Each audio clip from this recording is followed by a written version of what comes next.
scary. Yes, it does. But can he start showing houses as early as November? Okay, so there's the real question. If the lease is over in July, can he start showing the house now to a prospective tenant in November? Right. Well, there are usually and can be, as part of Florida law, a writing to that effect, which is, and the statute talks about it, which is the parties can agree that there can be a provision that allows the landlord to show the house, whether or not it's for sale, for rent, for what have you.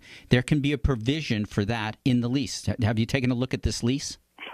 Those are ironclad property leases. You can't change anything. Yeah. So, Well, I realize that. That is true. So, Rob, let's talk about the really a normal situation. And I don't know if most typical residential leases cover this issue about the landlord showing the property to a new prospective tenant.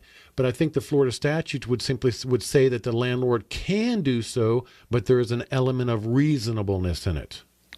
Well, yeah, the statute does. It sort of operates in default. It allows an entry for various things with reason, just as you've said, in the absence of an agreement. Okay. So that's a possibility as well. Well, let's just say that the lease, or either there's no lease or the lease does not cover this issue of the landlord showing the house to a new prospective tenant.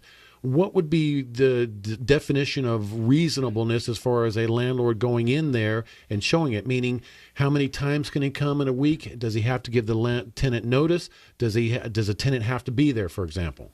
Right. Well, that's reasonableness is often in the eyes of the beholder, and the only beholder that matters is a judge.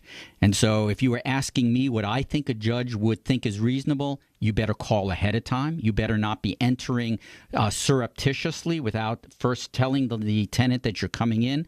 And I think that you can abuse the privilege so that, if you're doing it more than maybe once or twice a week, you're abusing that privilege. All right, very good.